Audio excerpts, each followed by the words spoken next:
बेटा ऊंचाई और दूरी में जो बच्चे हाई स्कूल के पिछला लेक्चर सुने हैं वहाँ पर 2 सवाल लगाए थे। अब देखिए कुछ और भी महत्वपूर्ण सवाल हैं, उनको आज हम समझाएंगे आपको। उन महत्वपूर्ण सवालों में सबसे पहले जो हमने सवाल लिया, देखिए ये मीनार के आधार से और एक सरल रेखा में ए और बी की दूरी पर स्थित 2 बिंदुओं से मीनार के शिखर के उन्नयन कोण पूरक कोण है। देखिए परिभाषा आ गई, ये पूरक कोण है। मीनार की ऊंचाई याद कीजिए। अब मीनार की ऊंचाई निकालना है। देखिए क्या करना है इसमें, सबसे पहले क्वेश्चन को पढ़ते हैं, पढ़ने के बाद क्वेश्चन के अनुसार ही फिगर बनाते हैं। मीनार, तो इसलिए हम एक बनाएंगे यहाँ पे मीनार। ये देखिए हमने लिख दिया कि यहाँ BC एक मीनार है। फिर लिखा है कि एक ही सरल रेखा में स्थित 2 बिंदु हैं। तो एक ही सरल रेखा में स्थित 2 बिंदु हैं। अब 2 बिंदु आपको अपने हिसाब से मान लेना है। मान लेता हूं कि एक बिंदु जो यहाँ पर है वो A है और जो दूसरा बिंदु है वो D है। ये जो A और D है कोई भी पॉइंट आप मान सकते हो। इन दोनों बिंदुओं से मीनार के शीर्ष का जो उन्नयन कोण है वो कोटि पूरक कोण है। और आपको मैंने बताया है कि जब 2 न्यून कोणों का योगफल 90 अंश होता है तो इसे हम कोटि पूरक कोण कहते हैं। मतलब यदि हम ये कहें कि बिंदु D से मीनार के शीर्ष का उन्नयन कोण मान लें कि थीटा है, तो बिंदु A से ये कोण कितना होगा? तो इन दोनों कोणों का जो जोड़ है, इन दोनों कोणों का जो योग है वो 90 होना चाहिए। क्यों? क्योंकि यहाँ पे बताया गया पूरक कोण है। तो यदि ये कोण थीटा है तो थीटा का जो पूरक कोण होगा वो 90 माइनस थीटा होगा, 90 अंश माइनस थीटा। ये बताया गया कि दूरियां ए और बी हैं। अब ये बड़ा है कि बी बड़ा, बताया नहीं गया कौन सा बड़ा है। तो कोई भी दूरी अपने हिसाब से ले लीजिए। तो हम मान लेते हैं कि बिंदु बी से और डी की दूरी जो है, जो BD है ये A है और जो BA है वो B है। ये दूरी बन गया। मतलब B से लेकर के D की जो दूरी है वो ये, और BA बराबर क्या लिखा है B। आप दूरी चेंज भी कर लेंगे, आप बता नहीं गए कौन बड़ा है कौन छोटा है। अगर ऐसा लिखा होता तो उसके अनुसार हम लेते। ये छोटी दूरी है और ये बड़ी दूरी है। ये मीनार है, इसकी ऊंचाई h है। इस तरह से हमारा फिगर कंप्लीट हुआ। अब देखिए हाइट,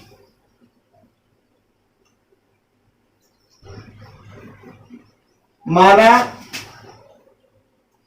हम मान ले रहे हैं कि जो मीनार हमारा है वो BC है। सरल रेखा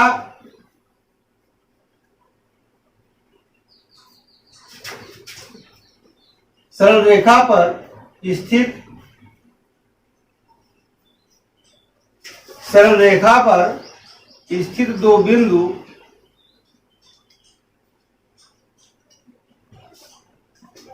A और D है, जहां BA बराबर स्मॉल b और BD ये बराबर स्मॉल ए। कोण B लिखा है, देखिए कोण बताया गया है कि कोण जो है एक पूरक कोण है। इस कोण को हमने थीटा माना है तो क्या हो जाएगा 90 माइनस थीटा। थीटा का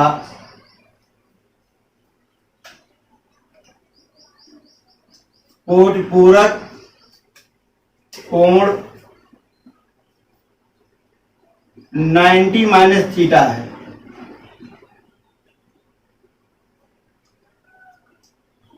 तो यहाँ पूरक कोण लिखा था। पूरक कोण का मतलब कोटि पूरक कोण भी कहते हैं, इसमें कोई प्रॉब्लम नहीं होना चाहिए, एक ही बात है। समकोण त्रिभुज, अब यहां पर 2 समकोण त्रिभुज है। एक समकोण त्रिभुज का नाम है AB और C और दूसरे समकोण त्रिभुज का नाम है DB और C। तो इन दोनों समकोण त्रिभुजों में से एक बार हम पहले वाले को लेंगे, एक बार हम दूसरे वाले को लेंगे। अब कौन सा पहला है कौन सा दूसरा है, ये आपके ऊपर निर्भर करता है कि पहले किसको आप लेना चाहते हैं। तो सबसे पहले देखिए हमने लिखा है समकोण त्रिभुज ए बी सी में tan 90 माइनस थीटा लंब बटा आधार, तो लंब हमारा BC है और जो आधार हमारा है वो AB है। There implies tan 90 minus theta के बारे में बताया गया है कि होता है काट थीटा, और BC की जो लंबाई है हमने मान लिया है h है, और AB कितना है B लिखा हुआ है। तो इस तरह से हमारा बन गया पहला समीकरण समकोण त्रिभुज।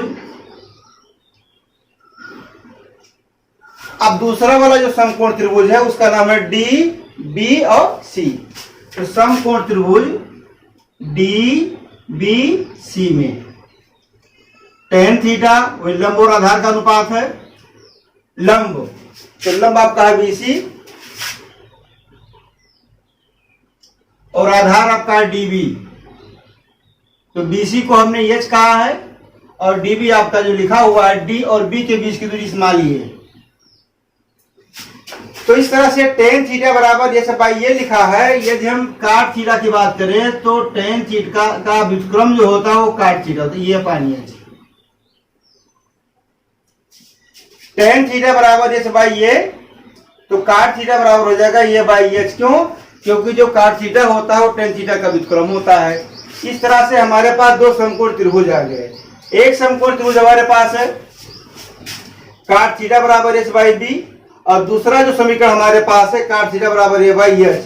तो यहां पर लिखा जाएगा समीकरण फर्स्ट तथा सेकंड से। तो समीकरण फर्स्ट और सेकंड में हमने क्या देखा? हमने ये देखा कि काट थीटा ये अपान बी के बराबर है। समीकरण सेकंड में भी देखा कि काट थीटा ए अपान एच के बराबर है। इसका मतलब ये हुआ कि ये भी काट थीटा है और ये भी काट थीटा है, तो ये ही काट थीटा है, तो इसलिए एच अपान बी जो होगा वो ए अपान एच के बराबर हो जाएगा। मतलब एच अपान बी बराबर A upon H, cross multiply तो एच स्क्वायर बराबर A B, there implies H equal to under root A B. अतः मीनार की ऊंचाई मीनार की ऊंचाई ये हमको मिल गया अंडर रूट ए बी। ये हमारा आंसर हुआ। अब देखिए इसी सवाल में जैसे हमने कहा है ये और बी, जब आपका एग्जाम होता है तो यहाँ पे कुछ गिनतियां लिखी रहती हैं। जैसे बोलेंगे कि ये का मान 4 है और बी का मान 9 है, तो मीनार की ऊंचाई बताइए। तो ये का मान 4 है, बी का मान 9 है, तो यहाँ पे अगर देखा जाए तो ए बी लिखा है तो 4 9 का मल्टीप्लाई हो जाएगा रूट के अंदर, तो 4 9 36 6 आ जाएगा। या कभी कभी लिखा रहता है कि यहाँ पे जैसे बोलेंगे कि ये है और बी इसमें मान दिया रहेगा, ये बोल देंगे 5 है, बोल देंगे 8 है, मीनार की ऊंचाई बताइए। तो ये 5 है वो 8 है, मीनार की ऊंचाई से निकाला जाएगा, तो जो रिजल्ट हमारा होगा वो अंडर रूट 5 गुणे 8 हो जाएगा, तो 8 पंचे 40 रूट 40 हो जाएगा।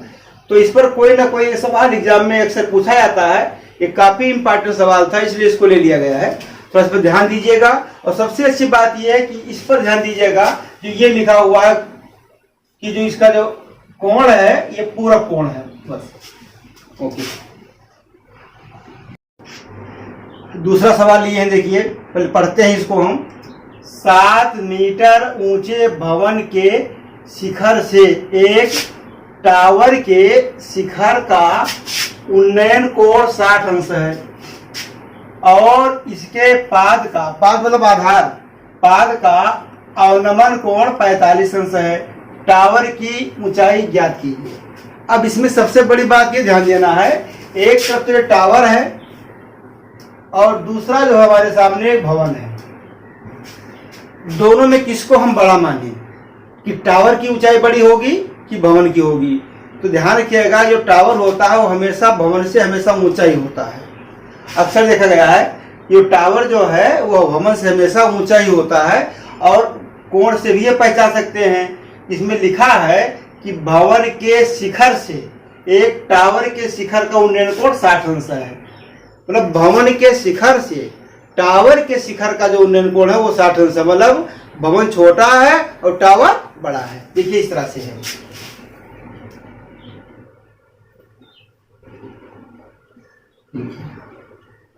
हम मान लेते हैं कि बीसी जो हमारा है वो टावर है और इसके कुछ दूरी पर देखिए यहां पर ये एडी, ये भवन है। हल देखते हैं यहां पे, फिगर को देखते चलना है। यह माना गया है कि जो टावर है, इस टावर को हमने बीसी कहा है और जो भवन है फिगर में इसको एडी कहा गया है और इसकी देखिए ऊंचाई दी गई 7 मीटर। ये हमारा जो दिया गया है ये 7 मीटर है, ये 7 मीटर है। अब क्वेश्चन पढ़िए, 7 मीटर ऊंचे भवन के शिखर से, मतलब शिखर ये हुआ भवन का शिखर है, मतलब ऊंचा पार्ट से एक टावर के शिखर का उन्नयन कोण 60 अंश है। मतलब यहां से ये क्षैतिज स्तर, इस रेखा के बारे में पहले हम बता चुके हैं कि ये क्षैतिज स्तर है। तो ये जो कोण है ये 60 अंश है। तो क्षैतिज स्तर जो रेखा है ये बीसी को देखिए यहां पर काट देती है और जिस बिंदु पर काट देती है इसका नाम है टी। तो इस तरह से उन्नयन कोण 60 अंश है। और जब बिंदु डी से हम लोग ये देखिए शिखर का उन्नयन कोण 60 अंश है और इसके पाद का अवनमन कोण 45 अंश है। अवनमन कोण जो ये वाला कोण है ये 45 अंश है।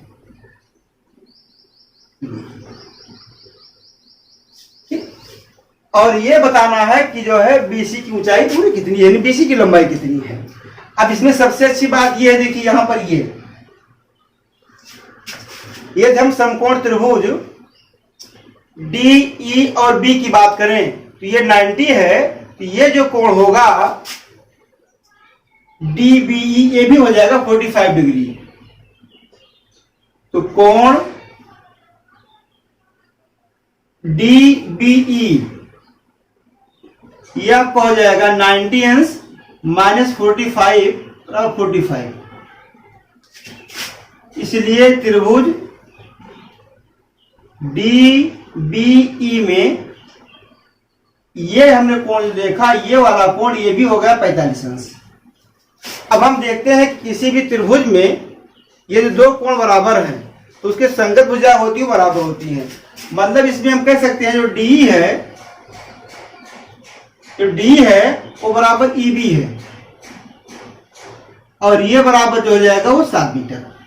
मतलब ये जो है ये भी हो गया 7 मीटर। और जो एडी है ध्यान दीजिएगा, ये एडी है ये बी के बराबर हो जाएगा, ये बी है और ये भी हमारा हो गया 7 मीटर। ऐसा क्यों हुआ? क्योंकि ये देखिए कोण 90 है, ये भी 90 है। तो देखा जाए तो ये आयत है, लेकिन चूंकि ये 7 था ये भी 7 हुआ और कोण 45 है तो इसलिए वर्ग बन गया। क्योंकि ये 45 से 45 हुआ तो ये वर्ग बन गया। साइड भी सेम है। हमसे वर्ग और आयत से मतलब नहीं है, मतलब ये कि समूह भुजाएं बराबर हैं इसलिए ऐसा बोला गया है। ठीक है, ये जो ई और देखिए ये 7 आ गया। अब हम सोचते हैं सी और ई ये पता लग जाए तो हमारा काम हो जाएगा। ये देखिए मान लेते हैं कि सी और ई जो लिखा है उसको यस मान लिया। तो इस तरह से बीसी का जो मान हो जाएगा, देखा जाए पूरा बीसी जो हमारा होगा वो 7 प्लस एच हो जाएगा। ये आपका 7 है, ये 7 है और ये एच। अब इस त्रिभुज से हमें केवल एच का मान मिल जाए तो तुरंत हमारा काम हो जाएगा। अब देखिए एच का मान कैसे निकालते हैं।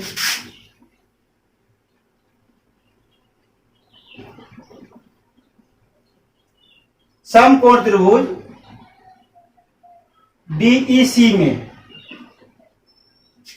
tan 60 अंश। कुछ बच्चे समझ रहे होंगे कि हम बार बार tan ही क्यों लगाते हैं। सवाल ये सर क्या किया जाए, देखिए अब ये लंब है ये आधार है तो लंब और आधार के अनुपात को क्या कहा जाता है, तो लंब और आधार के अनुपात को हमने कहा था, या तो tan लिखते हैं तो हम काट लिखते हैं, तो मैं tan लिख रहा हूं, tan 60। लंब CE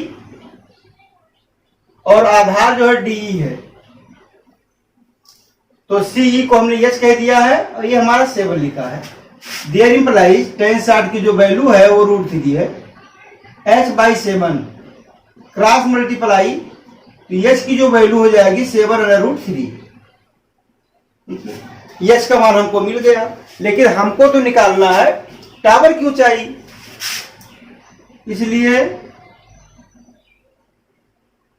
टावर की ऊंचाई, तो टावर की ऊंचाई को फिगर पे हमने किसका नाम दिया है? BC।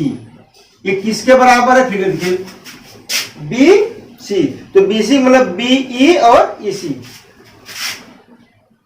BE plus EC, BE plus EC।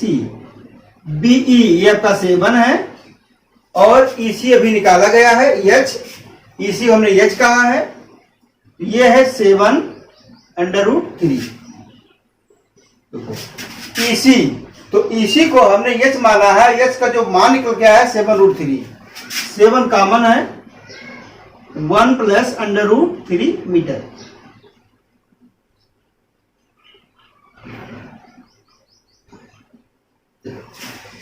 एक बार इसको और समझ लीजिए, इसमें कौन सा काम हुआ है।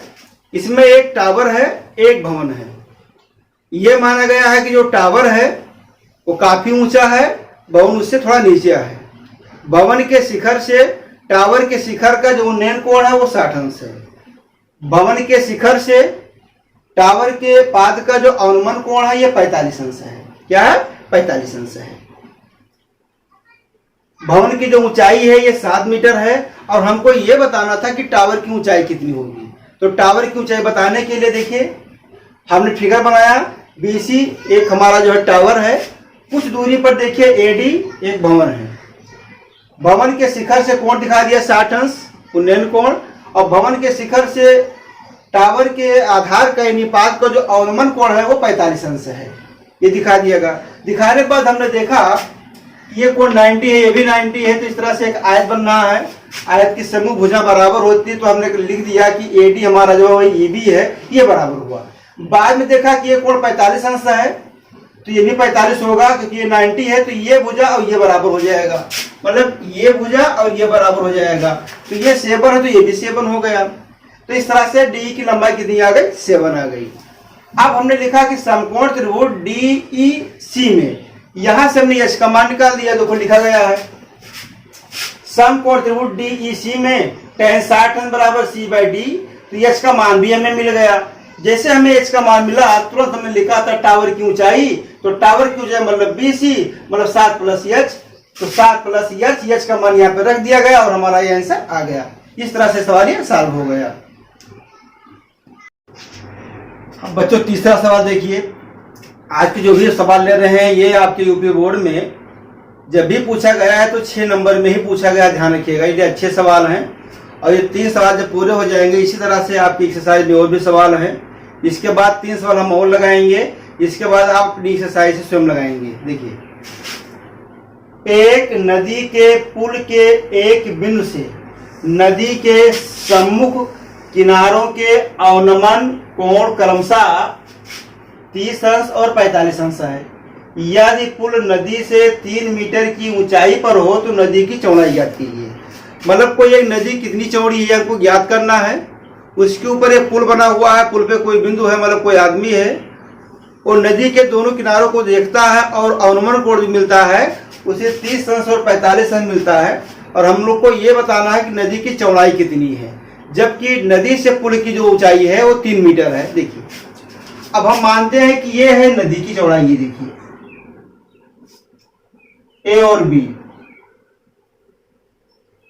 ये मान लेते हैं कि नदी इस तरह से बह रही है, ये नदी के दोनों किनारे हैं, तो जो पुल होगा वो नदी के ऊपर बना हुआ है।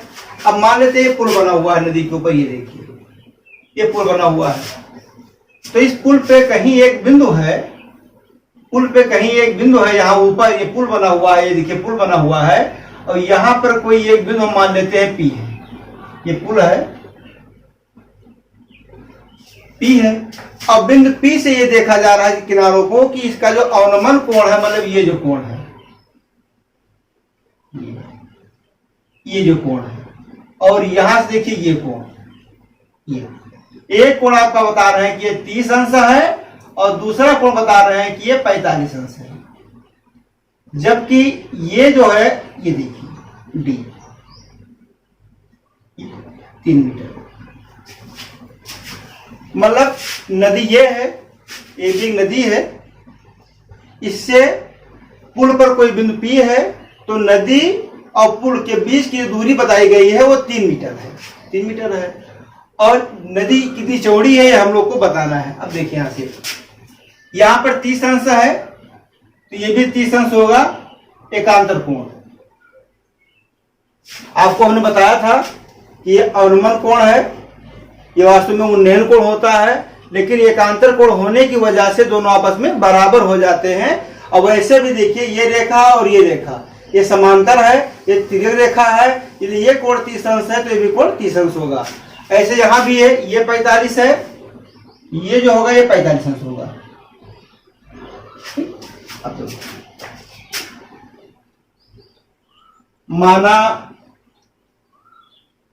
नदी की चौड़ाई, नदी की चौड़ाई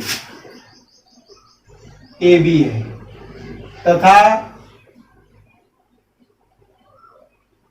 पुल पर स्थित कोई बिंदु P है। बिंदु P से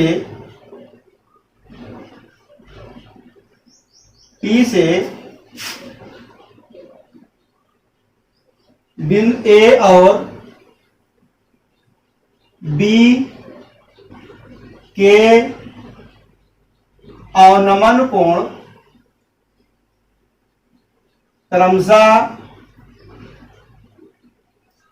30 अंश और 45 अंश है। मान लिया हमने कि नदी की जो चौड़ाई है वो ये भी है, कोई पुल है, उस पे एक बिंदु है, बिंदु P से नदी के दोनों किनारों का जो अवनमन कोण है वो 30 अंश और 45 अंश है। अब देखिए ये 90 लंब डाला गया है।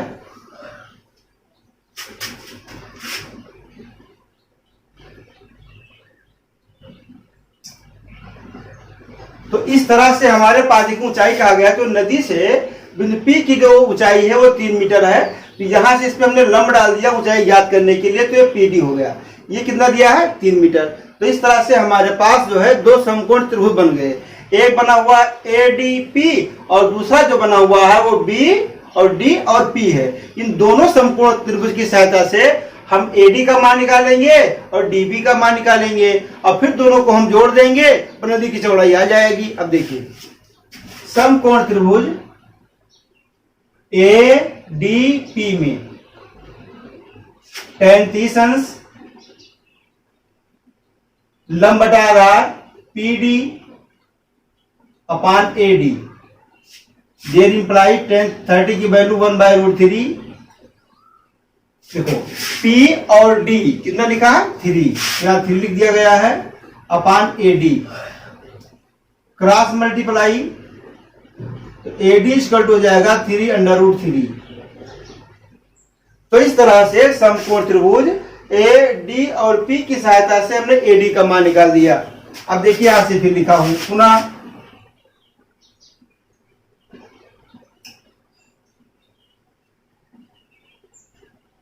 समकोण त्रिभुज BDP में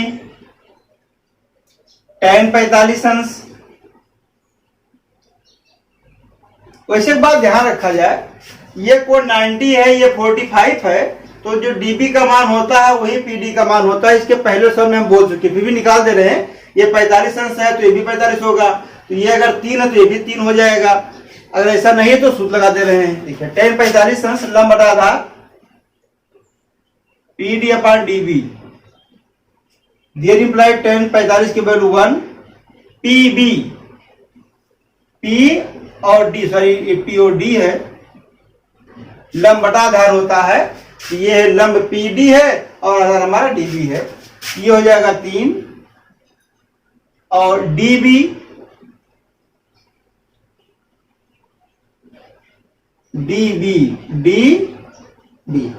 क्रॉस मल्टीप्लाई तो डीबी बराबर हो जाएगा 3। तो हम लोगों ने क्या देखा कि हमारे पास एडी भी आ गया 3√3 और डीबी भी मिल गया हमको 3, डीबी भी 3 आ गया। इसलिए नदी की चौड़ाई मतलब ए बी ये बराबर आपका हो जाएगा A D plus D B. A D का मान देखिए समीकरण नंबर 1 में लिखा हुआ 3√3, डीबी का मान समीकरण नंबर 2 में लिखा है 3 बराबर 3 कॉमन इसमें √3 + 1 मीटर। तो इस तरह से देखा गया कि नदी की जो चौड़ाई है वो 3 ब्रैकेट में √3 + 1 मीटर है। यदि √3 का मान दिया होता तो हम यहाँ √3 का मान रख देते, नहीं दिया गया है, यदि आप चाहे तो रख देना, कोई बात नहीं है, ये आपका सही है। तो हम लोगों ने क्या देखा कि नदी की जो चौड़ाई हमको मिली है 3 √3 + 1 मीटर। थैंक यू बच्चों। देखिए 3 सवाल पूरा होने के बाद ये चौथा सवाल और इम्पॉर्टेंट सवाल है, देखा जाए इसको भी। आंधी आने से एक पेड़ टूट जाता है और टूटा हुआ भाग इस तरह मुड़ जाता है कि पेड़ का शिखर जमीन को छूने लगता है और इसके साथ 30 अंश का कोण बनाता है। पेड़ के पाद बिंदु की दूरी जहां पेड़ का शिखर जमीन को छूता है, कामा लगा हुआ है, 8 मीटर है। पेड़ की ऊंचाई ज्ञात कीजिए। सवाल का भाव देखिए, एक पेड़ है, आंधी आने से वो टूट जाता है और टूटने के बाद क्या होता है, जो पेड़ का शिखर है वो भूमि से टच हो जाता है।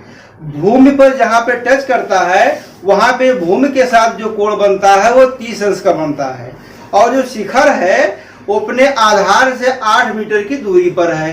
अब हम लोग को ये बताना है कि पेड़ की ऊंचाई कितनी है। अब मान लेते हैं कि देखिए ये पेड़ है, ये पेड़ बीसी है, आंधी आता है, आंधी आने के वजह से ये पेड़ मान लेते हैं कि बिंदु यहाँ पी पे टूट जाता है और टूटने के बाद क्या होता है, ये आके नीचे लटक जाता है। ये देखिए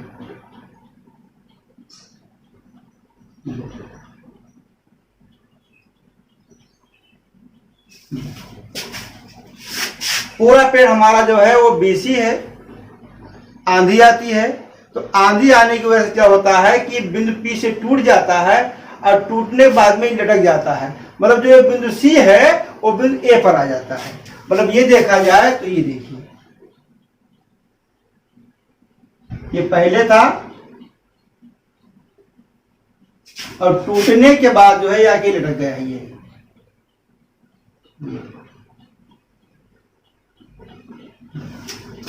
मतलब पूरा पेड़ बीसी है, आंधी आती है, आंधी आने के कारण पेड़ बिंदु पी पर टूट जाता है और टूटा हुआ भाग आके लटक जाता है। मतलब इस कहने का मतलब ये है, ये सीपी है वही हमारा एपी है, ये दोनों आपस में बराबर है और ये जो कोण बनना है, ये वाला कोण बता रहे हैं 30 अंश है और ये है पर 90 है, क्योंकि पेड़ जो होता है लंबवत खड़ा माना जाता है, तिरछा नहीं माना जाएगा।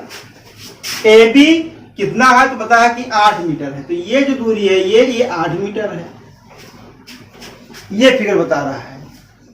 अब देखिए आपसे माना बीसी एक पेड़ है, बीसी एक पेड़ है जो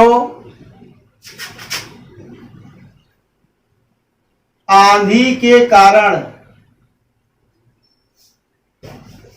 बिंदु P से टूट जाता है, बिंदु P से टूट जाता है, ये बताया गया है। बिंदु P से टूट जाता है और इसका जो शिखर है C वो कहाँ पहुंच जाता है, A पर पहुंच जाता है। और कितना उन्हें को बनाता है, 30 अंश का बनाता है। बिंदु P से टूट जाता है, कॉमा लगा दीजिए, और भूमि से